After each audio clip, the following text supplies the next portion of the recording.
Aujourd'hui, nous allons travailler sur le temps, mode et aspect des verbes. Et nous allons d'abord nous intéresser au choix des modes. Allez, c'est parti! Tout d'abord, il faut savoir que le mode du verbe est une catégorie grammaticale qui exprime l'attitude du locuteur, c'est-à-dire de celui qui parle, par rapport à l'action ou l'état décrit par le verbe. Cela revient à se demander quelle est cette attitude du locuteur, comment ce locuteur considère-t-il l'action? La considère-t-il comme un fait avéré, une possibilité ou un souhait? En français, il existe en tout 5 modes.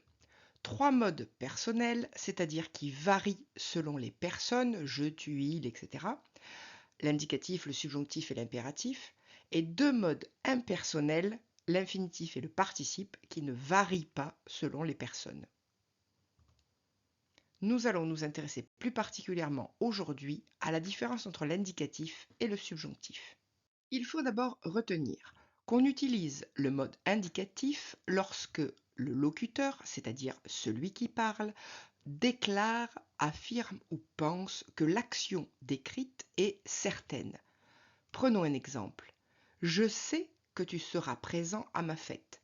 Dans cette phrase, je sais, le locuteur affirme qu'il est certain que plus tard, ce tu, cette personne désignée par le pronom personnel tu, sera présente. On a beau avoir un futur, on envisage cette action comme certaine. Étudions un exemple pris dans Manon Lescaut. Ici, le narrateur des Grieux dit « Je vous demande le secours de votre adresse, pour moi j'y emploierai jusqu'à ma vie ». On observe dans cette phrase 2 verbes conjugués demande et emploierai.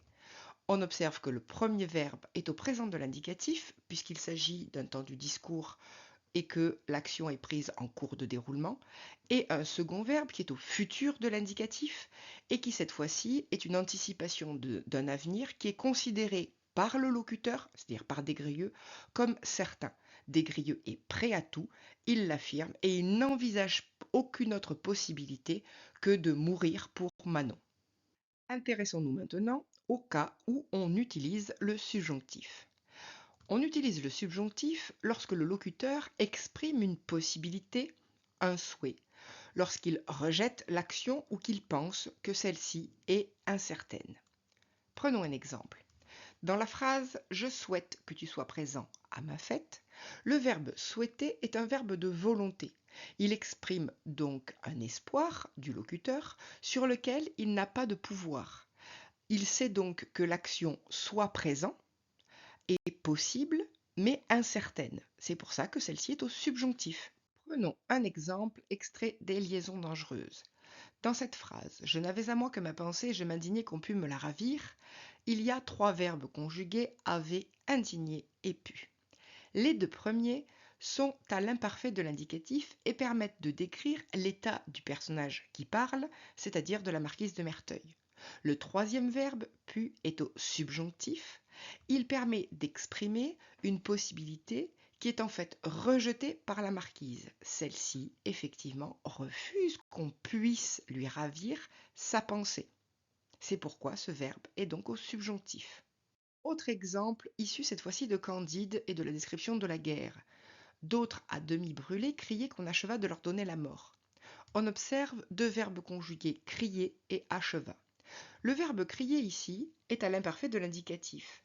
Comme souvent c'est le cas pour le verbe dire, ce verbe crier ici a le sens d'un souhait. En réalité, les personnes blessées pendant la guerre espèrent qu'on les achève. Et donc effectivement, le verbe a le sens d'un verbe de volonté, c'est pourquoi nous observons que le 2e verbe est au subjonctif imparfait et exprime donc ce souhait au passé. Attention, il ne faut pas confondre attitude du locuteur et réalisation de l'action. Ce n'est pas parce que le locuteur considère l'action comme certaine que celle-ci se réalise effectivement. Et ce n'est pas parce que le locuteur exprime un souhait ou une possibilité que l'action ne se réalise pas. Prenons un exemple dans Manon Lescaut, donc à la toute fin du roman, au moment où Desgrieux évoque la mort de Manon. Il a voulu que j'aie traîné une vie misérable. Ici, le il renvoie au ciel. Nous observons dans cette phrase 2 verbes conjugués a voulu et est traîné. Ce a voulu est un passé composé de l'indicatif donc, et il s'agit bien d'un verbe de volonté. En conséquence de quoi, le verbe étreiner est bien un subjonctif plus que parfait qui exprime cette volonté du ciel au passé. Cependant, ce n'est pas parce que effectivement ce verbe étreiner est lié à une volonté que l'action ne s'est pas réalisée, puisque nous savons que depuis la mort de Manon, Des-Grieux a effectivement vécu une vie misérable. Donc cette action s'est bien réalisée, comme cela va être confirmé par le personnage dans son discours. Il y a donc bien une différence entre attitude du locuteur ou façon de considérer l'action et réalisation de l'action. Vous avez tout compris? Alors maintenant, pour aller plus loin, vous pouvez regarder la deuxième vidéo sur temps, mode et aspect des verbes, c'est-à-dire la vidéo sur le conditionnel. À bientôt!